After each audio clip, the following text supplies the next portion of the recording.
En mi noche de bodas, mi yerno apareció temblando a la puerta de la habitación donde mi nieta dormía. Me entregó un sobre lleno de dinero y susurró con los ojos desorbitados de terror: «Doña Beatriz, agarre a Sofía y huya ahora mismo. No pregunten nada, solo corran». Obedecí sin vacilar, aún sin entender, sin saber que acababa de salvar a mi nieta de una sentencia de muerte. Aquella debió haber sido su noche más feliz, pero se convirtió en el inicio de una pesadilla que revelaría secretos enterrados hace más de 50 años.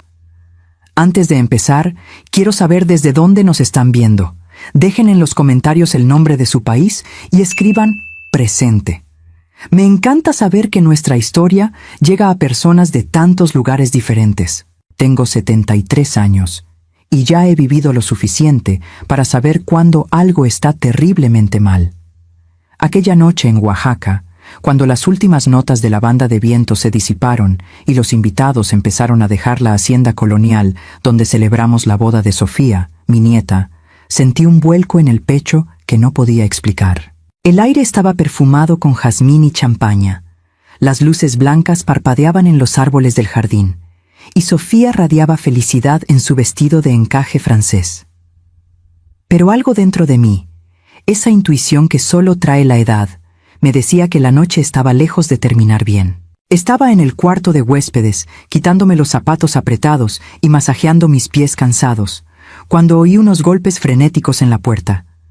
Antes de que pudiera responder, la puerta se abrió violentamente. Era Mateo, el novio, el hombre que había jurado amar a mi nieta hace unas horas. Su rostro estaba pálido como la cera, el cabello despeinado, la corbata chueca. Cerró la puerta tras de sí con seguro y se apoyó en ella, respirando como si hubiera corrido un maratón. «Doña Beatriz», dijo con la voz entrecortada, «necesito que confíe en mí ahora, sin hacer preguntas». Mi corazón se disparó. Me levanté con dificultad, con mis articulaciones protestando. «Mateo, ¿qué está pasando? ¿Dónde está Sofía?» Sacó un sobre grueso del bolsillo interno del saco y lo puso en mis manos temblorosas. Sentí el peso. Era dinero, mucho dinero. «Agarre a Sofía y sálganse de aquí ahora mismo. No por la puerta de enfrente. Hay una escalera de servicio al fondo de la cocina. Bajen por ahí y váyanse hasta la Avenida Juárez. Un taxi las va a estar esperando. El chofer se llama Arturo. Él sabe a dónde llevarlas». Me quedé mirando a ese muchacho que conocía desde hace apenas un año, cuando Sofía lo presentó como el amor de su vida. Un abogado exitoso, de familia respetable, educado, atento. ¿Qué podía haber salido tan mal en cuestión de horas? «Mateo, no me voy a ningún lado sin saber qué está pasando», respondí con la firmeza que aprendí a lo largo de 7 décadas de vida. «Y ciertamente no voy a arrastrar a mi nieta a la mitad de la noche sin explicaciones». Se pasó las manos por la cara, desesperado. Sus ojos estaban llorosos. «Viene gente para acá, tipos peligrosos. Quieren a Sofía, o mejor dicho, quieren lo que heredó sin saberlo». El mundo pareció inclinarse bajo mis pies. «¿Qué heredó?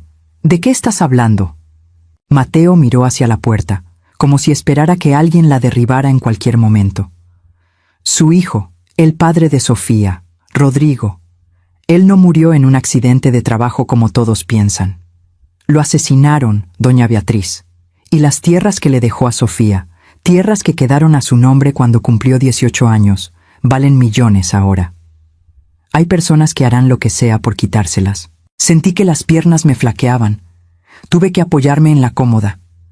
«Rodrigo, mi hijo único, muerto hace 5 años en una plataforma petrolera. Siempre se me hizo raro. Siempre sentí que había algo mal con esa historia, pero estaba tan consumida por el dolor que no pude investigar. ¿Y ahora este muchacho me decía que a mi hijo lo habían matado?»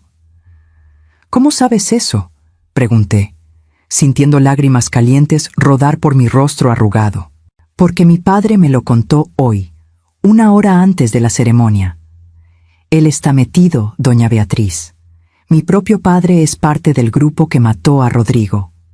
Y cuando descubrió que yo me casaría con Sofía sin saber nada, que de verdad la amo, Vino conmigo y me dijo que, si yo no anulaba el matrimonio esta noche y convencía a Sofía de traspasar las tierras, la matarían.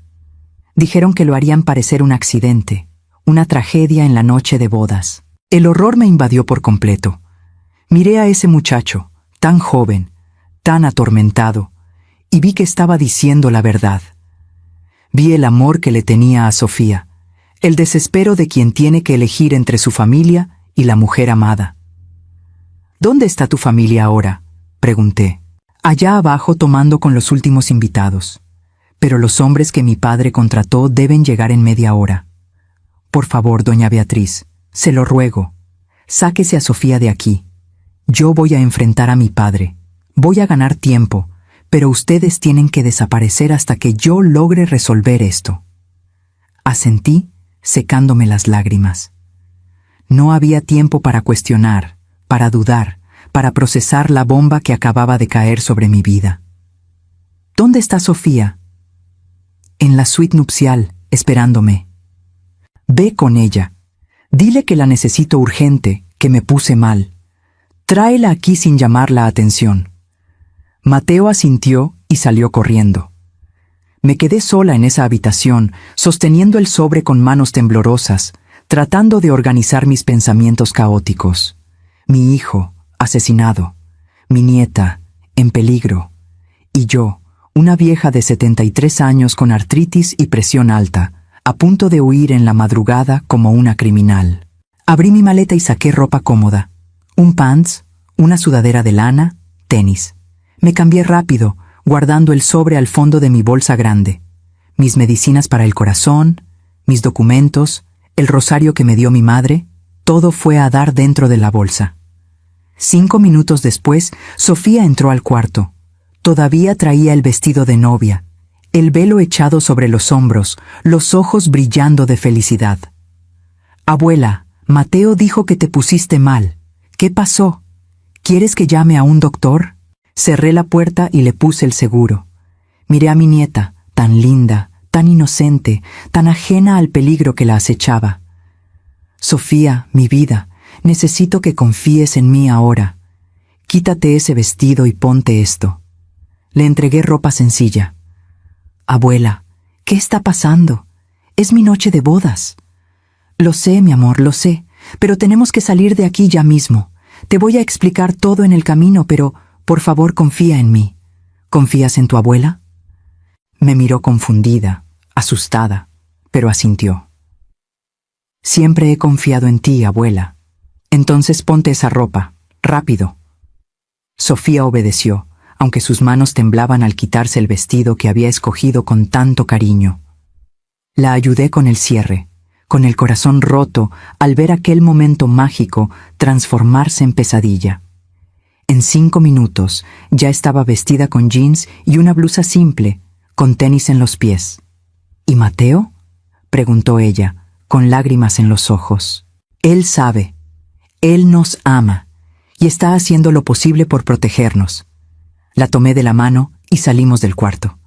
El pasillo estaba vacío, la casa silenciosa. Allá abajo oíamos voces apagadas, risas, música suave. Bajamos por una escalera lateral que daba a la cocina. La cocinera ya se había ido, dejando todo limpio y ordenado. Encontramos la escalera de servicio al fondo y bajamos despacio, con mis rodillas quejándose en cada escalón. Llegamos a la calle lateral. La noche estaba fría, el cielo estrellado. Caminamos rápido por la banqueta, Sofía agarrándome del brazo, las dos mirando hacia atrás a cada segundo. Mi corazón latía tan fuerte que temía que se me fuera a parar. 2 cuadras después, vimos un taxi viejo parado bajo un árbol. Un hombre flaco, de bigote canoso, nos hizo señas. ¿Doña Beatriz?, preguntó. Sí. Súbanse, rápido. Saltamos al asiento de atrás. El taxi arrancó antes de que siquiera cerráramos las puertas. Miré por el medallón trasero y vi luces, movimiento en la entrada de la hacienda. Hombres corriendo. Llegamos justo a tiempo. Sofía me apretó la mano. Abuela, por el amor de Dios, dime qué está pasando. Respiré profundo, sintiendo el peso de todo lo que tenía que contar. y empecé a hablar, revelando secretos que yo misma acababa de descubrir. Secretos que cambiarían la vida de mi nieta para siempre. El taxi cortaba las calles oscuras de Oaxaca mientras yo trataba de encontrar las palabras correctas. ¿Cómo decirle a una joven de 23 años, en la noche de su boda, que a su padre lo mataron? ¿Que su herencia es una sentencia de muerte? ¿Que los hombres que acababa de dejar atrás querían matarla? Sofía me miraba con esos ojos cafés enormes, tan parecidos a los de Rodrigo, mi hijo. Estaba pálida, apretando mis manos con fuerza. El chofer, Arturo, mantenía los ojos en la carretera, pero yo sabía que estaba escuchando cada palabra. Tu padre, empecé, con la voz quebrada. Tu padre no murió en un accidente, Sofía. Se quedó muy quieta. ¿Qué estás diciendo, abuela? Mateo me lo contó hoy. Hay hombres, gente poderosa, que quieren las tierras que Rodrigo te dejó. Tierras que ahora valen millones por el desarrollo en la región. Y mataron a tu padre para intentar quedarse con esas tierras. Vi cómo el color se le iba por completo de la cara a Sofía. Soltó mi mano y se llevó las suyas a las sienes, como si tratara de mantener la cabeza en su lugar. No, no, no. Mi papá murió en un accidente en la plataforma. Todos dijeron que fue un accidente. Lo sé, mi amor. Yo también me lo creí durante 5 años, pero Mateo descubrió la verdad a través de su propio padre, que está metido en todo esto. ¿El papá de Mateo? ¿Don Fernando? Su voz era un susurro horrorizado. ¿Ese señor tan atento que me abrazó hoy y me dijo que yo era como una hija para él? Las personas pueden ser muy diferentes a lo que parecen, respondí con voz amarga. Pensé en todas las comidas, las cenas, las reuniones familiares donde don Fernando se sentaba a nuestra mesa, sonreía, brindaba, mientras guardaba el secreto terrible de lo que le había hecho a mi hijo. Sofía empezó a llorar, con lágrimas silenciosas rodando por su cara. La acerqué a mi hombro, acariciando su cabello como hacía cuando era chiquita. Todo va a estar bien, mi amor. Vamos a estar bien. Tu abuela te va a proteger. ¿Y Mateo? Sollozó. ¿Él sabía? ¿Me engañó? No, mija. Mateo se enteró apenas hoy, poco antes de la ceremonia, y cuando supo, hizo lo único correcto. Nos avisó, nos dio dinero, nos ayudó a escapar. Él te ama, Sofía. Está arriesgando todo por protegerte. El taxi siguió rodando por casi 1 hora. Dejamos Oaxaca atrás y entramos en caminos oscuros de terracería, rodeados de cerros. Mis huesos me dolían con cada bache. Mi presión debía estar por las nubes, pero no podía pensar en mí ahora. Tenía que ser fuerte por Sofía. ¿Doña Beatriz? Preguntó. Sí. Soy Lupita. Mateo me llamó. Se pueden quedar aquí el tiempo que necesiten. Mi casa es humilde, pero es segura. Bajamos del taxi. Arturo sacó las pocas cosas que traíamos. Mi bolsa, la de Sofía con algunas cosas que había sacado del cuarto. Cuídense, dijo él, mirándome con seriedad. Y no confíen en nadie. Gracias, respondí, entregándole dinero del sobre que Mateo me había dado. Él negó con la cabeza. Mateo ya me pagó. Eso es para usted. Lo van a necesitar. El taxi se fue, dejándonos en medio de la nada con una extraña. Pero Lupita tenía una cara bondadosa, ojos gentiles. Nos hizo pasar. La casa era realmente sencilla. 2 cuartitos, una cocina con fogón de leña, un baño básico, pero estaba limpia y olía a tortillas recién hechas. Deben tener hambre, dijo Lupita, sirviéndonos platos con frijoles, arroz y tortillas calientes. Sofía apenas tocó la comida, pero yo me obligué a comer. Necesitaba mantener las fuerzas. Después de la cena, Lupita nos enseñó uno de los cuartos. Había una cama matrimonial con sábanas limpias, una ventanita con cortinas de flores. Descansen. Mañana pensaremos qué hacer. Me acosté al lado de Sofía, que seguía llorando bajito. Le tomé la mano en lo oscuro, escuchando los ruidos de la noche allá afuera. Abuela, susurró ella, ¿qué vamos a hacer? No podemos vivir huyendo para siempre. Lo sé, mi vida. Pero primero tenemos que seguir vivas. Después encontraremos la manera de resolver esto. Se volteó hacia mí, con sus ojos brillando en la oscuridad. ¿Crees que Mateo esté bien? ¿Y si le hacen algo? Se me apretó el corazón. Yo también estaba preocupada por el muchacho. Él se había puesto entre nosotros y el peligro, entre la mujer que amaba y su propio padre. Mateo es listo, él va a encontrar la forma. Pero yo no estaba segura de nada. Me quedé despierta toda la noche, oyendo a Sofía finalmente quedarse dormida, agotada de tanto llorar. Miré el techo de vigas de madera, pensando en Rodrigo, mi hijo. Me acordé de cuando nació, un bebé gordito y sano que gritaba con fuerza. Me acordé de enseñarlo a caminar, a leer, a andar en bicicleta. Me acordé del día que me presentó a Sofía, recién nacida, y me dijo: «Mamá, esta es tu nieta.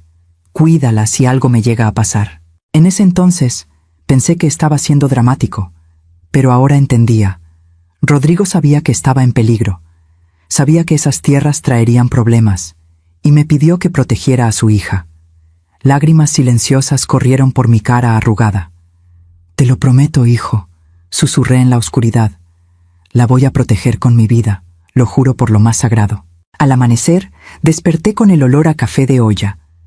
Lupita estaba en la cocina, preparando el desayuno. Sofía todavía dormía, finalmente descansando después de la noche terrible. Me levanté despacio, con todo el cuerpo adolorido, y fui a la cocina. «Buenos días, doña Beatriz», dijo Lupita sirviéndome una taza de café cargado y dulce. «¿Durmió bien?» «No mucho. Mi cabeza no para». Ella asintió con comprensión. «Mateo me llamó en la madrugada. Él está bien, pero la cosa está complicada. Su padre está furioso buscándolas. Mateo dijo que se queden escondidas por lo menos una semana». «¿Una semana? ¿Y después?» Lupita se encogió de hombros. «Después, ustedes tendrán que decidir qué hacer. Huir para siempre, o pelear. Pelear». La palabra retumbó en mi mente. ¿Cómo dos mujeres, una vieja y una joven, podrían pelear contra hombres poderosos, sin escrúpulos, asesinos? Pero entonces pensé en Rodrigo, en cómo luchó toda la vida para darnos una vida digna. Pensé en Sofía, que merecía vivir sin miedo, y algo dentro de mí, algo que pensaba que había muerto con la edad, empezó a despertar. Coraje, puro y ardiente coraje. «Lupita», le dije, mirándola a los ojos, «necesito ayuda. Necesito encontrar a alguien que sepa de leyes, de tierras, alguien que me ayude a entender exactamente qué heredó Sofía y cómo podemos protegerla». Lo pensó por un momento. «Conozco a un licenciado en Puebla, un hombre derecho que no le tiene miedo a la gente de poder. Le puedo llamar. Hazlo, por favor». En ese momento, Sofía apareció en la puerta, con los ojos hinchados pero determinada. «Abuela, te escuché. Yo también quiero pelear. No voy a dejar que la muerte de mi papá sea en vano. Quiero justicia». Miré a mi nieta y vi la fuerza de Rodrigo en ella. Vi la misma determinación, la misma valentía. Y supe que juntas, de alguna forma, encontraríamos el camino. Pasaron 3 días en esa casa aislada. 3 días que parecieron una eternidad. Lupita fue nuestro puente con el mundo exterior, trayendo noticias, comida y, finalmente, el contacto que necesitábamos. El abogado de Puebla, don Carlos, aceptó vernos discretamente. Sofía y yo pasamos esos días platicando, planeando y, sobre todo, tratando de entender la dimensión del problema que enfrentábamos. Lupita nos trajo documentos, copias que Mateo había logrado enviar a través de un mensajero de confianza. Eran escrituras, mapas, avalúos de terreno. Cuando vi los números, casi me desmayo. Las tierras que Rodrigo le había dejado a Sofía abarcaban más de 200 hectáreas en una zona que ahora era blanco de desarrollo industrial. El valor estimado era de más de 80 millones de pesos. 80 millones. Yo, que me había pasado la vida estirando los centavos, cuidando cada peso, apenas podía comprender tal cantidad. «Abuela», dijo Sofía, estudiando los papeles conmigo, «¿por qué mi papá nunca me contó nada de esto?» Suspiré, alisando las páginas amarillentas. «Porque te quería proteger, mi vida. Rodrigo creció pobre, igual que yo. cuando heredó esas tierras de su abuelo, tierras que en ese entonces no valían casi nada, las vio como un seguro para el futuro. Pero cuando supo que había interés de grandes empresas, que gente peligrosa les había echado el ojo, decidió dejarlas a tu nombre y mantener el secreto. Pensó que así estarías a salvo. Pero no funcionó, dijo ella con amargura. No, porque los hombres ambiciosos siempre encuentran el modo. En la mañana del cuarto día, Lupita nos despertó temprano. Don Carlos llega en 1 hora, prepárense. Nos bañamos por primera vez en días. La casa solo tenía un regaderazo de agua fría, pero fue una gloria. Me puse mi ropa más presentable. Sofía hizo lo mismo. Cuando el licenciado llegó, manejando un coche modesto y con ropa sencilla, me di cuenta de que Lupita había escogido bien. Don Carlos era un señor de unos 60 años, canoso, de lentes de armazón grueso, con las manos manchadas de tinta de pluma. Tenía facha de profesor distraído, pero sus ojos eran filosos, inteligentes. Doña Beatriz, señorita Sofía, saludó dándonos la mano. Estudié los documentos que me mandaron. Su situación es grave, pero no imposible. Nos sentamos a la mesa de la cocina. Lupita sirvió café y se retiró para darnos privacidad. Don Carlos extendió papeles sobre la mesa. Primero, tenemos que establecer la legalidad de la propiedad de Sofía sobre estas tierras. Los papeles están en orden. El traspaso se hizo correctamente cuando ella cumplió los 18. Sofía es la única dueña legal. Pero, ¿y si esos hombres falsifican documentos?, pregunté. ¿Si le pagan a jueces, a funcionarios? Don Carlos asintió seriamente. Es una preocupación válida. Por eso, mi primera recomendación es que registremos estos documentos en múltiples instancias, federales, estatales, hasta internacionales si es posible. Vamos a crear tantas copias certificadas que será imposible borrarlas todas. ¿Y después?, preguntó Sofía. Después nos vamos a la ofensiva. Vamos a investigar la muerte de su padre, Rodrigo. Si logramos probar que fue asesinato, que hay una conspiración para quitarles sus tierras, esos hombres van a dar a la cárcel.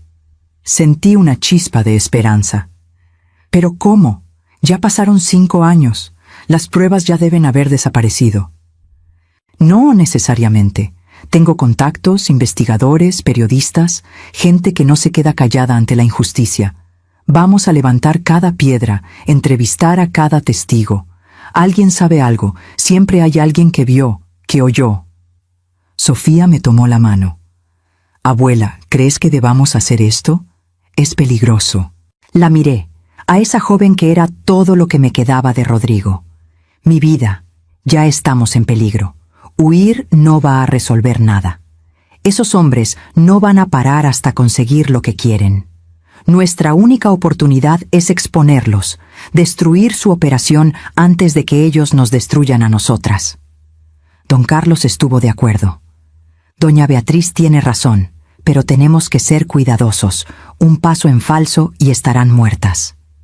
La palabra cayó como una losa en la sala. Muertas. Tan definitivo, tan final. ¿Qué tenemos que hacer?, pregunté, enderezando la espalda. Primero, Sofía tiene que firmar un poder para que yo pueda actuar en su nombre. Así, si algo les pasa, yo puedo seguir la lucha legal. Segundo, necesitamos un lugar seguro para que se queden mientras yo trabajo. No pueden volver a Oaxaca ni a su casa. Tengo una hermana en la Ciudad de México, dije. No nos hablamos hace años, pero estoy segura de que nos recibiría. Don Carlos negó con la cabeza. La familia es lo primero que van a vigilar. Tiene que ser alguien que no tenga una conexión obvia con ustedes. Lupita regresó a la cocina. Tengo una amiga en Querétaro. Ella renta cuartos para estudiantes. Podría hospedarlas como inquilinas comunes, sin hacer preguntas. Perfecto, dijo don Carlos. Querétaro es lo suficientemente grande para que se pierdan entre la gente, pero lo bastante cerca para que yo mantenga contacto. Se amarraron los detalles. Sofía firmaría los documentos. Don Carlos empezaría las investigaciones y nos mudaríamos a Querétaro en 2 días. Parecía un plan sólido, pero no podía quitarme la sensación de que algo saldría mal. Después de que don Carlos se fue, Sofía y yo nos quedamos solas en el portal, viendo el atardecer sobre los cerros. El cielo estaba pintado de naranja y morado, tan bonito que dolía. «Abuela», dijo Sofía suavemente, «¿tienes miedo?» Pensé en mentir, en ser la abuela fuerte e inquebrantable que siempre he tratado de ser. Pero decidí decir la verdad. Estoy muerta de miedo, mi vida. Tengo 73 años. Mis huesos me duelen, mi corazón está débil y estoy huyendo de asesinos. Claro que tengo miedo, pero no se te nota, porque demostrar miedo no nos va a ayudar. Pero tener miedo, reconocer el peligro, eso es lo que nos mantiene vivas, nos mantiene alertas. Recargó su cabeza en mi hombro. Quisiera que mi papá estuviera aquí. Mis lágrimas vinieron sin aviso. Yo también, mi vida, yo también. Aquella noche recibí una llamada. Era Mateo, usando un número que no conocía. Su voz se oía tensa, cansada. «Doña Beatriz, ¿cómo están?» «Vivas. ¿Y tú?» «Complicado. Mi padre está furioso. Me amenazó con desheredarme. Dijo que soy un traidor. Pero conseguí información que puede ayudar. Nombres, lugares, fechas. Estoy documentando todo y se lo voy a mandar a don Carlos». «Mateo», le dije con la voz entrecortada, «gracias, por todo, por amar a mi nieta lo suficiente como para hacer lo correcto». Se quedó en silencio un momento. «Doña Beatriz, les fallé. Debí haber investigado a mi familia antes. Debí cuestionar cosas raras que vi, pero estaba ciego. El amor nos ciega para muchas cosas, pero cuando importó, abriste los ojos y tomaste la decisión correcta». «¿Está Sofía ahí?», preguntó con la voz quebrada. Le pasé el teléfono. Me salí de la sala para darles privacidad, pero oí a Sofía llorar. La oí decirle que lo amaba, que lo esperaría. Mi corazón se rompió y se llenó de esperanza al mismo tiempo. 2 días después, salimos para Querétaro. Querétaro nos recibió con una lluvia menudita y un cielo gris.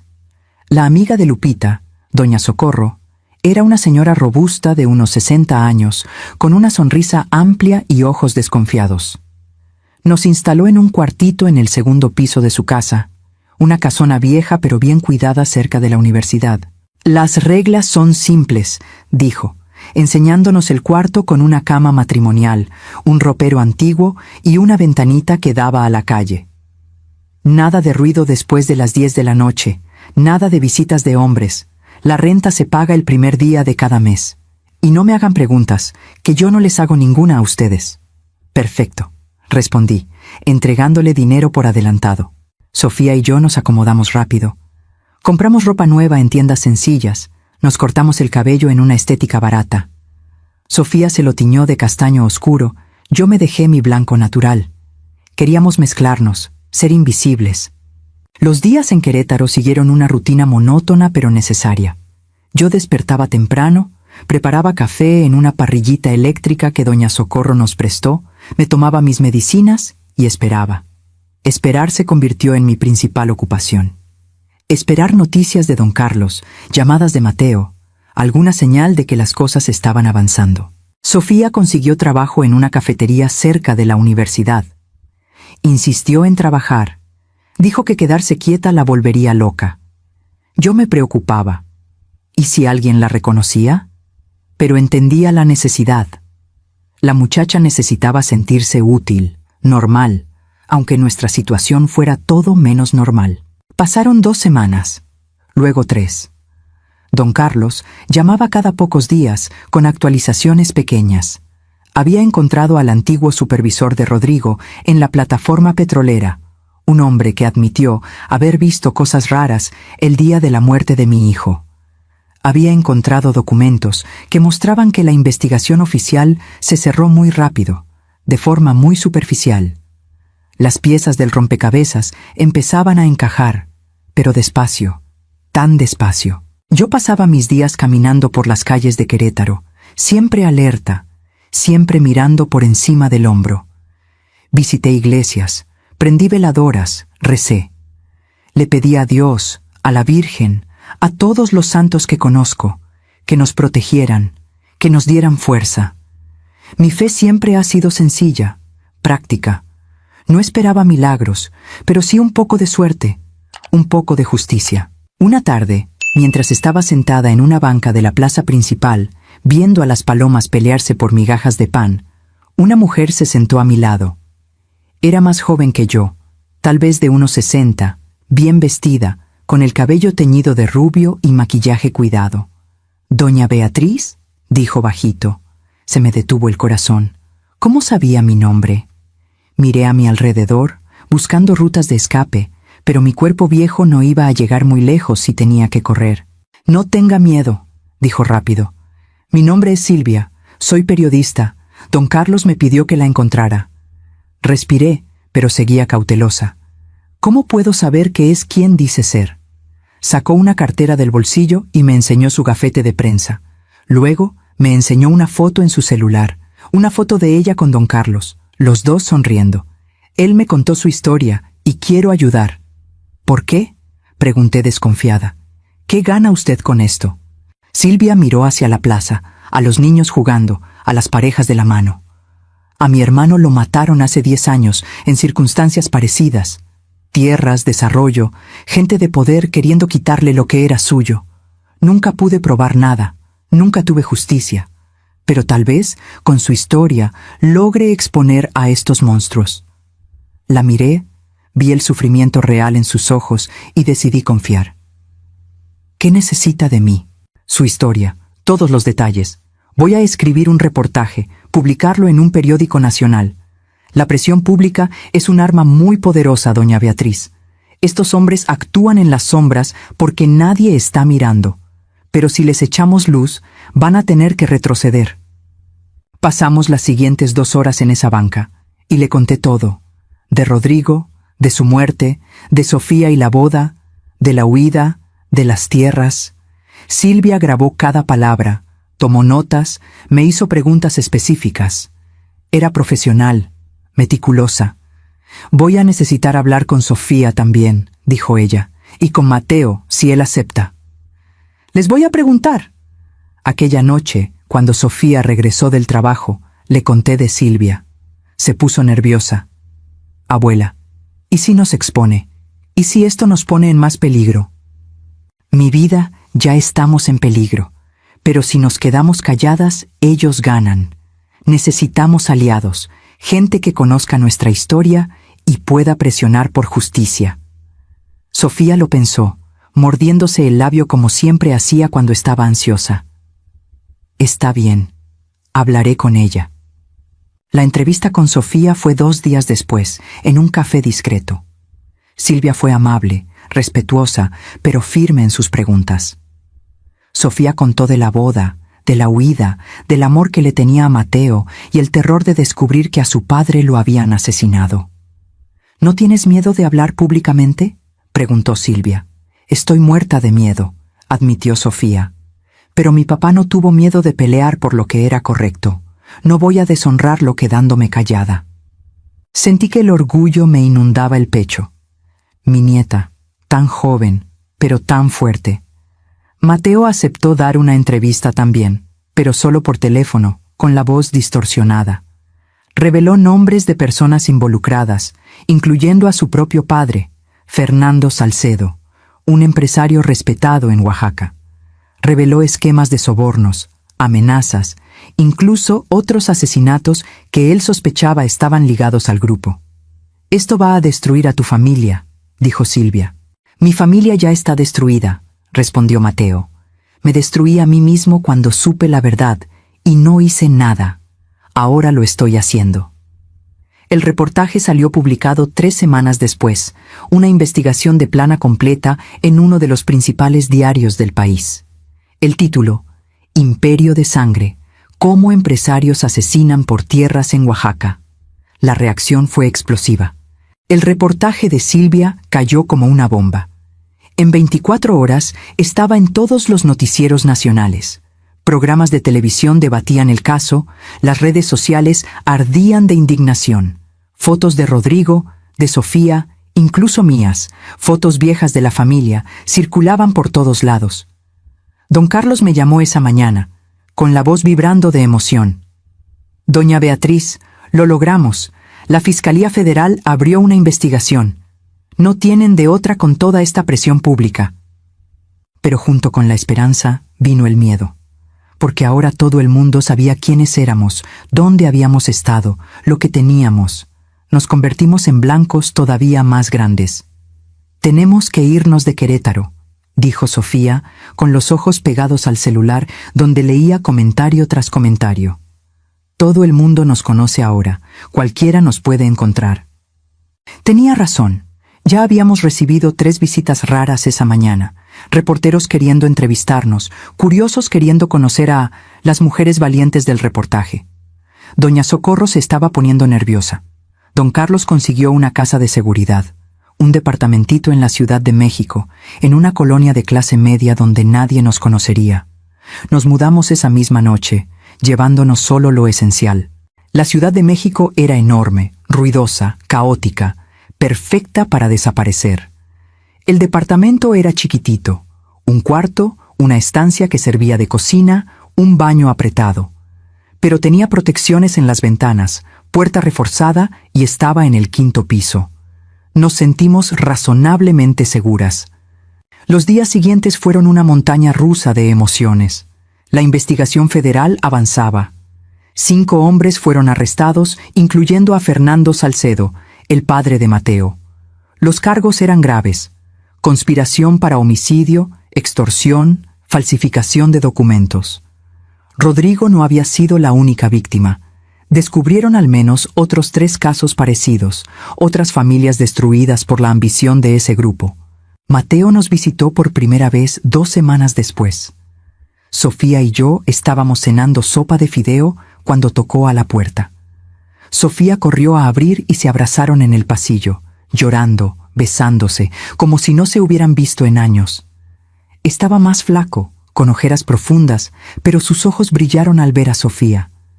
«Mi amor», susurró, «¿estás bien? ¿Están seguras?» «Estamos», respondió Sofía metiéndolo al departamento. «Gracias a ti». Mateo se sentó con nosotras, rechazó la comida, pero aceptó café. «Mi padre está preso. Confiscaron todos los bienes de la familia. Mi madre no me habla. Mis hermanos me odian. Lo perdí todo». «No perdiste a Sofía», le dije con dulzura. «Y no perdiste tu dignidad, hiciste lo correcto. Lo sé, no me arrepiento, pero duele, doña Beatriz, duele descubrir que tu padre es un monstruo». Puse mi mano arrugada sobre la suya. «Tú no eres responsable de los pecados de tu padre. Eres responsable solo de tus propias decisiones. Y tus decisiones fueron de honor». Sonrió tristemente. «Sofía tiene suerte de tenerla». «Las dos tenemos suerte de tenerte», respondí. Mateo se quedó unas horas. Él y Sofía platicaron en voz baja en el cuartito mientras yo lavaba los trastes, dándoles privacidad. Cuando se fue, Sofía tenía lágrimas en los ojos, pero estaba sonriendo. «Me pidió que volviéramos a planear la boda», me dijo. «Cuando todo esto acabe, cuando seamos libres, quiere hacer las cosas bien». «¿Y tú?» Le dije que sí, obvio. «Abuela, lo amo. A pesar de todo, por todo, él demostró su amor». Abracé a mi nieta, sintiendo sus lágrimas mojar mi hombro. «Tu papá estaría orgulloso, mi vida, de ti, de tus decisiones, de tu valor». Pero la paz no duró. 3 días después, don Carlos me llamó de urgencia. «Doña Beatriz, necesito que vengan a mi oficina ya mismo. Hay algo que tienen que ver». Tomamos un taxi, Sofía y yo apretadas en el asiento de atrás, con mi corazón acelerado. La oficina de don Carlos estaba en un edificio viejo pero respetable en el centro histórico. Nos recibió en la puerta, con la cara seria. «Siéntense», dijo, señalando sillas de cuero gastado. Su escritorio estaba tapizado de documentos, fotos, mapas. «¿Qué pasó?», preguntó Sofía, con voz tensa. Don Carlos suspiró profundo. «Los investigadores federales descubrieron algo. Las tierras de Sofía, las tierras por las que mataron a Rodrigo, no solo eran valiosas por el desarrollo industrial». «¿Qué?», pregunté confundida. Extendió mapas sobre la mesa. Hay reservas de litio debajo de esas tierras. Mucho litio, miles de millones de pesos en litio. Y el gobierno está metido, doña Beatriz. Hay funcionarios que querían esas tierras para darles la explotación a empresas específicas. El esquema va mucho más allá de Fernando Salcedo y su grupo. Sentí que el piso desaparecía bajo mis pies. ¿Me está diciendo que hay gente en el gobierno que nos quiere matar? Estoy diciendo que ustedes son una amenaza para un esquema que involucra a políticos, empresarios, tal vez hasta gente en puestos muy altos de poder. Sofía se puso pálida.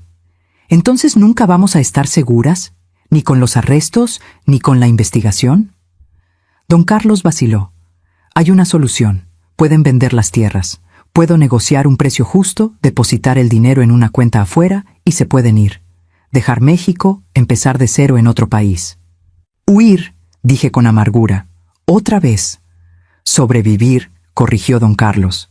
Doña Beatriz, entiendo su deseo de justicia, pero esa gente, ese nivel de poder, ellos siempre ganan, siempre. Miré a Sofía.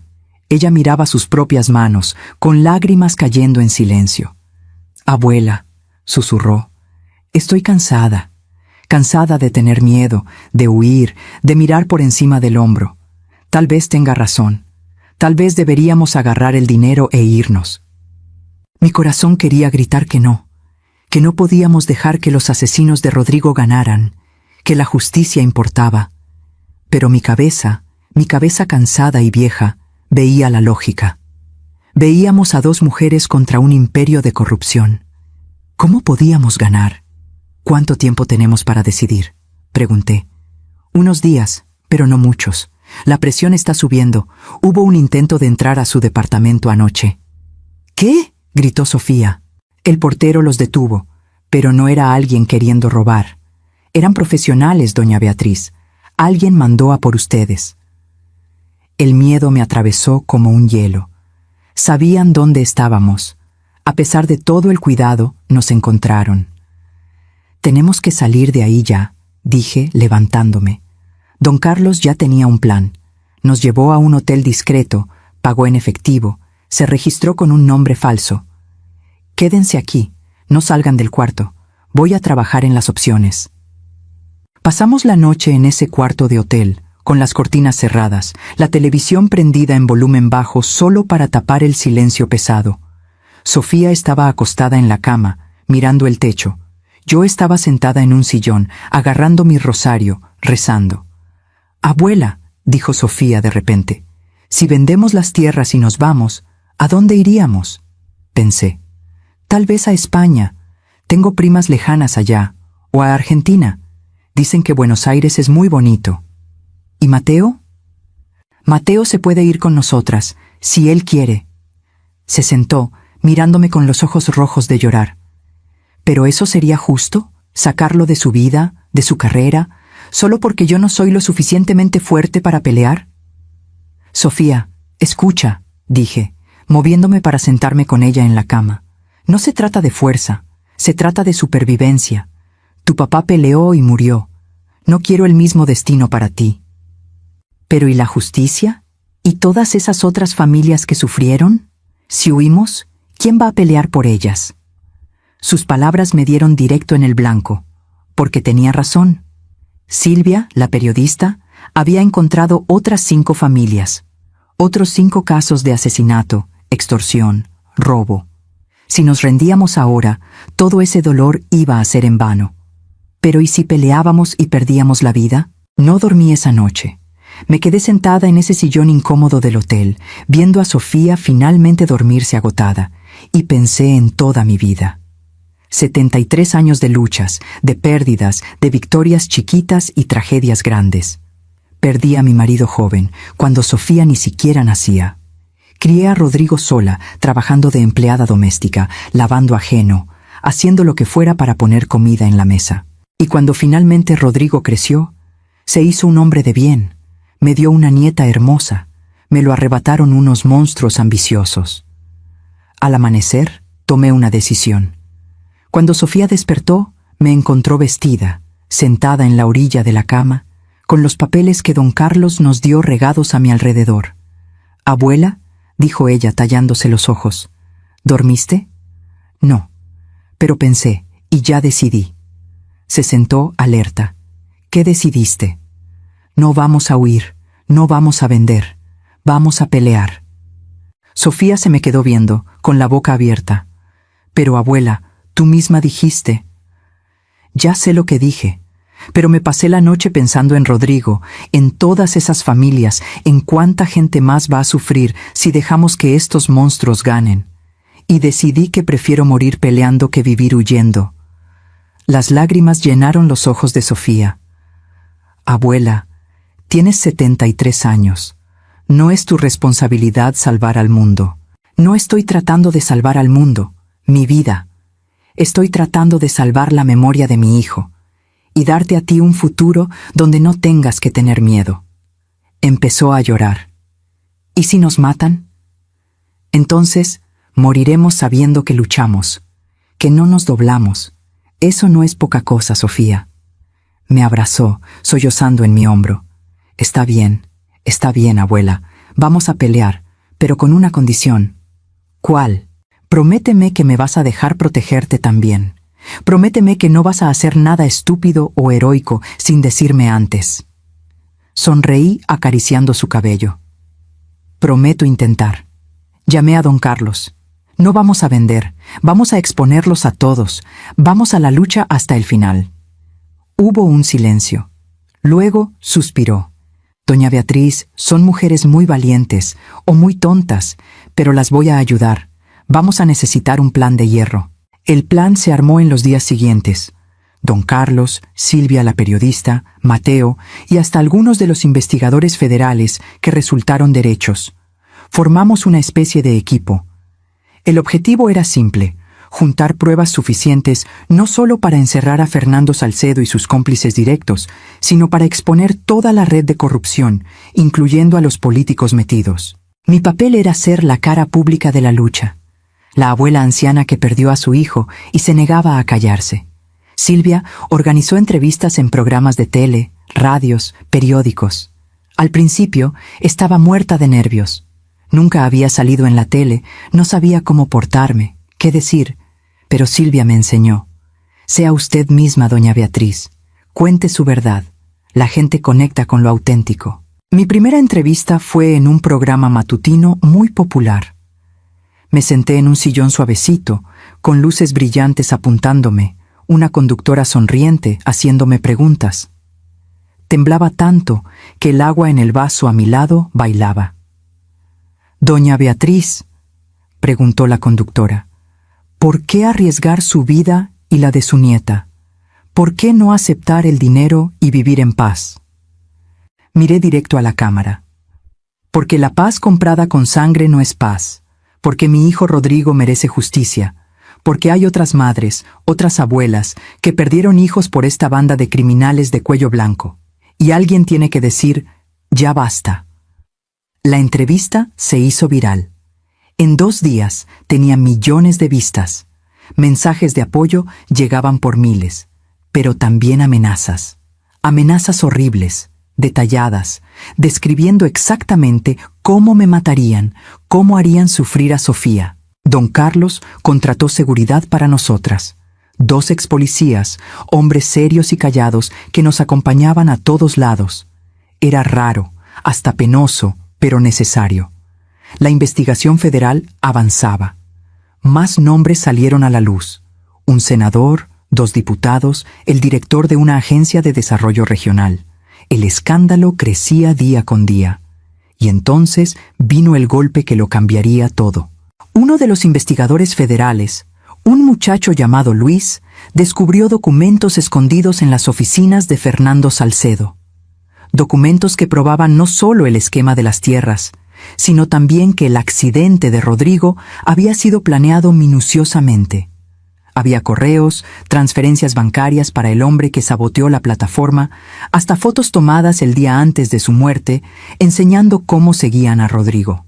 Cuando don Carlos me enseñó esos papeles, sentí que estaba viendo el asesinato de mi hijo pasar otra vez.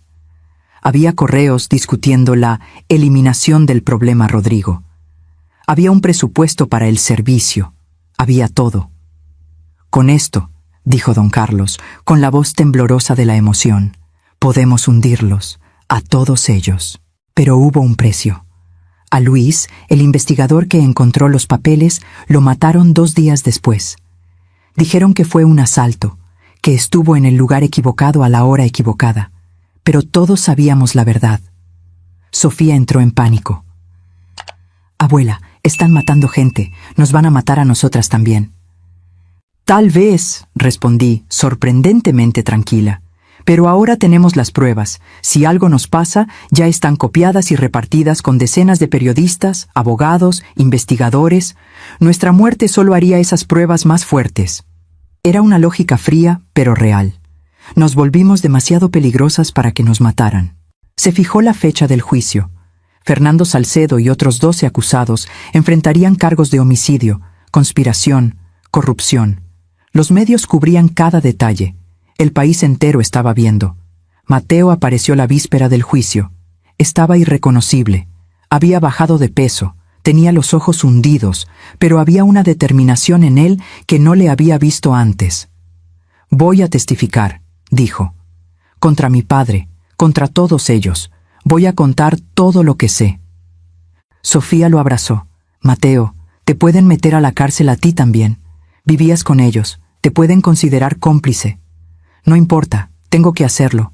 Por Rodrigo, por ustedes, por mí mismo. El juicio empezó una mañana de septiembre. El juzgado estaba a reventar. Periodistas, víctimas de otros casos, curiosos, todos queriendo ver que se hiciera justicia, o, tal vez, esperando verla fallar otra vez. Sofía y yo nos sentamos en la primera fila. A nuestro lado, otras familias, otros rostros marcados por la pérdida y el dolor. Vi a una mujer agarrando la foto de un hijo muerto. Vi a un señor anciano con lágrimas rodando en silencio por su cara. Estábamos todos ahí, unidos por la tragedia, esperando justicia. Fernando Salcedo entró esposado, con la cara dura e inexpresiva. No miró a Mateo, ni a nosotras. Solo se quedó viendo al frente, como si todo aquello fuera una molestia menor. Los otros acusados se veían más nerviosos. El senador lo negaba todo, gritaba sobre una conspiración política. Los empresarios miraban al piso. Uno de ellos estaba llorando. El fiscal presentó las pruebas.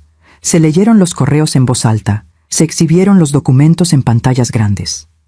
Cada evidencia era como un martillazo cerrando su ataúd. Cuando llegó la hora de que Mateo testificara, la sala se quedó en silencio absoluto. Mateo caminó al estrado con pasos firmes, pero vi que sus manos temblaban cuando puso la palma sobre la Biblia para jurar decir la verdad.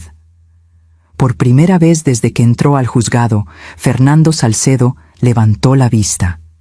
Miró al hijo que estaba a punto de destruirlo. Diga su nombre completo, dijo el juez. Mateo Fernando Salcedo Torres. ¿Y cuál es su relación con el acusado Fernando Salcedo? Es mi padre. Un murmullo atravesó la sala. El juez golpeó el mallete pidiendo silencio. El fiscal se acercó. Señor Salcedo, ¿puede contarnos lo que sabe sobre el homicidio de Rodrigo Mendoza? Mateo respiró hondo. Sus ojos se encontraron con los de Sofía por un segundo, y ella asintió dándole ánimos. Entonces empezó a hablar. Crecí oyendo a mi padre discutir negocios en la cena, tierras, desarrollo, oportunidades. Cuando tenía 16 años, oí por primera vez sobre resolver problemas de forma definitiva. No entendí en ese entonces, o fingí no entender. Pero con el tiempo, me empecé a dar cuenta de que algunas familias perdían sus tierras después de accidentes convenientes. Muertes convenientes. ¡Objeción!, gritó el abogado de Fernando. ¡Especulación! No ha lugar. Continúe. Rodrigo Mendoza era uno de esos problemas. Lo supe 3 meses antes de conocer a Sofía. Mi padre mencionó en una junta que el heredero de las tierras de Mendoza tenía que ser persuadido o removido. No até cabos hasta que me enamoré de Sofía, hasta que ella me contó de su padre muerto en un accidente de plataforma. La voz de Mateo tembló. Cuando pedí la mano de Sofía, mi padre me llamó aparte. Dijo que era conveniente, que yo podía hacer que Sofía nos firmara las tierras. Me negué.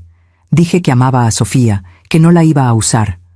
Fue entonces cuando me contó todo, cómo sabotearon la plataforma, cómo le pagaron al inspector de seguridad para falsificar reportes, cómo a Rodrigo lo mataron porque se negó a vender. Lágrimas corrían por la cara de Mateo ahora. Sofía lloraba abiertamente a mi lado. Le apreté la mano con fuerza, con mis propios ojos nublados. Mi padre dijo que, si yo no cooperaba, Sofía tendría el mismo destino que Rodrigo en la noche de bodas. Que sería fácil, un accidente en el viaje de luna de miel, tal vez, y que tenía que elegir mi familia o ella. Y elegiste a Sofía, dijo el fiscal suavemente. Elegí hacer lo correcto. Elegí el honor sobre la sangre. Fernando Salcedo explotó. «¡Traidor! ¡Eres un...!». Los guardias lo callaron, pero el daño ya estaba hecho. Su máscara de indiferencia se cayó, dejando ver al monstruo detrás. Siguieron otros testimonios. El ex supervisor de Rodrigo, que admitió haber sido presionado para alterar reportes de seguridad. Un empleado de la agencia de desarrollo, que entregó correos mostrando sobornos. Una secretaria que grabó conversaciones comprometedoras. Cada pieza del rompecabezas encajaba, armando una imagen innegable de conspiración y asesinato. Cuando me tocó testificar a mí, subí al estrado con dificultad, con mis piernas viejas protestando. El juez fue amable, me ofreció agua, me preguntó si necesitaba un descanso. «No, señor juez, esperé 5 años por este momento, no lo voy a desperdiciar». Conté todo. De Rodrigo, de cómo era un buen hijo, un padre amoroso, de cómo su muerte destruyó a nuestra familia, de la noche de la boda, la huida, el miedo, y de cómo, finalmente, decidimos pelear. «¿Por qué no aceptó el dinero y se fue?», preguntó el abogado de la defensa en el contrainterrogatorio, tratando de intimidarme. Lo miré a ese hombre de traje caro defendiendo asesinos y le dije, «Porque algunas cosas son más importantes que el dinero, la justicia, la dignidad, la memoria de un hijo. ¿Usted entiende esas cosas, licenciado, o solo entiende de ganancias?». La sala aplaudió. El juez tuvo que dar varios martillazos para restaurar el orden. El juicio duró 3 semanas. 3 semanas de testimonios, de pruebas, de alegatos, y finalmente llegó el día del veredicto. Sofía y yo llegamos temprano al juzgado. No habíamos dormido. Nos pasamos la noche abrazadas, rezando, esperando. Mateo estaba con nosotras, pálido pero firme. Don Carlos nos aseguró que el caso era sólido, que las pruebas eran irrefutables. Pero yo sabía cómo funcionaba el sistema. Sabía que el dinero y el poder podían comprar muchas cosas, incluyendo la justicia. La sala se llenó de nuevo. Las familias de las otras víctimas, la prensa, activistas por la justicia, todos en silencio, esperando. Trajeron a los acusados. Fernando Salcedo todavía intentaba verse indiferente, pero le vi sudor en la frente. Los otros se veían resignados, algunos lloraban. Entró el juez. Todos nos levantamos. En el caso del Estado contra Fernando Salcedo y otros, empezó, con su voz retumbando en la sala silenciosa, en cuanto al cargo de homicidio en primer grado de Rodrigo Mendoza, este tribunal considera a los acusados. Mi corazón se detuvo. Sofía me apretó la mano tanto que me dolió. Culpables. La sala explotó. Gritos de alegría, llanto, abrazos. Vi a la mujer con la foto de su hijo besándola una y otra vez. Vi al señor anciano caer de rodillas, sollozando. Sofía me abrazó llorando. «Abuela, lo logramos, lo logramos». Pero el juez no había terminado. En cuanto a los cargos de conspiración, extorsión, corrupción y otros homicidios relacionados, este tribunal también considera a los acusados culpables. Las sentencias serán: Fernando Salcedo, cadena perpetua sin posibilidad de libertad condicional. Para los demás acusados, ya no oí el resto. Estaba llorando mucho, abrazando a Sofía, abrazando a Mateo, hasta abrazando a don Carlos, que se había acercado a sentarse con nosotros. 5 años de dolor, 5 años de preguntas sin respuesta, 5 años de injusticia, todo culminando en este momento. Justicia. Se llevaron a Fernando Salcedo esposado, gritando, jurando venganza, pero sus palabras eran vacías ahora. Solo era un viejo yéndose a la cárcel a morir. Afuera del juzgado, nos rodearon los reporteros. Cámaras, micrófonos, preguntas gritadas de todos lados. Silvia estaba ahí, sonriendo, haciéndonos señas para que habláramos. Me acerqué a los micrófonos, con Sofía de un lado y Mateo del otro. Hoy se hizo justicia. Empecé, con la voz ronca de la emoción. Mi hijo Rodrigo finalmente puede descansar en paz. Pero esta victoria no es solo nuestra. Es de todas las familias que han perdido a alguien por la ambición. Es un mensaje para los poderosos que creen estar por encima de la ley. No lo están. La verdad siempre sale a flote. Siguieron las preguntas, pero don Carlos nos protegió, nos metió a un coche que nos esperaba. Fuimos a su casa, donde nos esperaba una pequeña celebración. Otras familias de víctimas, algunos investigadores derechos, Silvia, todos unidos por la lucha que dimos juntos. Me tomé una copa de vino, algo que no hacía en años, y sentí el calor esparcirse por mi pecho. Sofía y Mateo bailaban despacito en un rincón de la sala, mirándose como si no hubiera nadie más en el mundo. «Hiciste algo increíble», dijo Silvia, sentándose a mi lado. «¿Sabes a cuánta gente inspiraste? ¿A cuántas otras víctimas que ahora tienen el valor de denunciar?» «No lo hice sola», respondí. «Usted, don Carlos, Mateo, Sofía, todos peleamos juntos». «Pero usted fue la chispa, doña Beatriz, una señora de 73 años que se negó a doblarse. Eso es más poderoso de lo que se imagina». Esa noche, de vuelta en nuestro departamentito, Sofía y yo nos quedamos en el balcón chiquito, viendo las luces de la ciudad. «¿Qué hacemos ahora, abuela?», preguntó ella. «Vivir mi vida. Finalmente vivir sin miedo». Los meses que siguieron fueron los más raros de mi vida. Después de tanto tiempo huyendo, mirando por encima del hombro, viviendo con el alma en un hilo, la paz se sentía de mentira. A veces despertaba en la madrugada con el corazón a 1000, esperando que alguien tocara a la puerta, que el peligro regresara. Pero no regresaba. Las tierras de Sofía finalmente quedaron registradas de forma segura y legal a su nombre. Don Carlos ayudó a poner un fideicomiso para protegerlas de futuros ataques. Parte de las tierras se vendió, no a los criminales que las querían, sino a una empresa ética que pagó lo justo y respetó los términos de Sofía. El litio se extraería con responsabilidad ambiental y parte de las ganancias se iría a la comunidad local. Con el dinero, Sofía puso una fundación con el nombre de Rodrigo. Fundación Rodrigo Mendoza para víctimas de violencia por tierras, dedicada a ayudar a familias que pasaron por lo mismo que nosotras. Ofrecíamos apoyo legal, psicológico y financiero. En 6 meses ya habíamos ayudado a 43 familias. Mateo y Sofía por fin volvieron a planear la boda. Esta vez fue una ceremonia chiquita, en una capilla sencilla allá en Oaxaca, solo con amigos cercanos y la familia. Don Carlos nos acompañó. Silvia fue la madrina y Lupita, la señora que nos escondió al principio de todo, también vino. Cuando caminé con Sofía hacia el altar, la agarré del brazo y le susurré: «Tu papá está aquí, lo siento, y está muy orgulloso». Me miró con lágrimas en los ojos. «Yo también lo siento, abuela». La ceremonia fue hermosa, llena de amor y esperanza. No hubo miedo, no hubo sombras. Solo 2 personas que se amaban, uniendo sus vidas, con todos nosotros de testigos. En la fiesta de después, bailé por primera vez en años. Mis rodillas se quejaron, mi espalda me dolió, pero no me importó. Estaba viva, mi nieta estaba segura y feliz, y se había hecho justicia. Mateo me sacó a bailar. «Doña Beatriz», dijo mientras nos movíamos despacio, «gracias por confiar en mí esa noche, por darme la oportunidad de hacer lo correcto». «Demostraste que eras digno de esa confianza», respondí. «Cuídame mucho a mi nieta». «Con mi vida».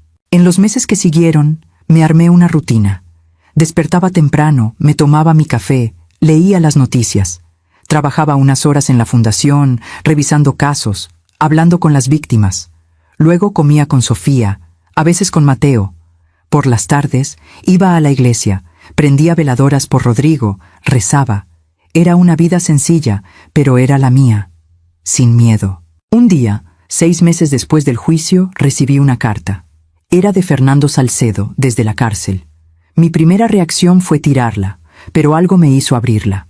Doña Beatriz, decía la carta con letra temblorosa, no espero perdón, no lo merezco, pero quería que supiera que paso cada día en esta celda pensando en lo que hice, en las vidas que destruí. Su hijo Rodrigo era inocente, todas las víctimas lo eran, y yo vendí mi alma por dinero que ahora no vale nada. Mi hijo me odia, mi esposa me dejó, mis otros hijos se cambiaron el apellido. Lo perdí todo, y es menos de lo que merezco. Espero que usted y Sofía encuentren paz. Es lo mínimo que puedo desear. Sostuve la carta un buen rato, sintiendo cosas encontradas. El coraje seguía ahí, siempre estaría. Pero también había algo más. Lástima, tal vez. Lástima por un hombre que deshizo tantas vidas, incluyendo la suya. Le enseñé la carta a Sofía. La leyó y la rompió. No quiero nada de él, ni disculpas, ni arrepentimientos tardíos. Quiero que sufra cada día por lo que hizo. Entendí su rabia, pero yo ya tenía 74 años y aprendí que cargar odio envejece el alma más rápido que nada. Mi vida, le dije, él ya va a sufrir. Está en una cárcel por el resto de sus días, pero nosotras no tenemos que sufrir con él. Tenemos que seguir adelante. Lo pensó y luego asintió despacio. Tienes razón, abuela, como siempre. Ese verano, Sofía me dio la noticia más maravillosa. Estaba embarazada. Mi corazón casi explota de felicidad. Un nuevo comienzo, una nueva vida, naciendo de las cenizas de tanto dolor.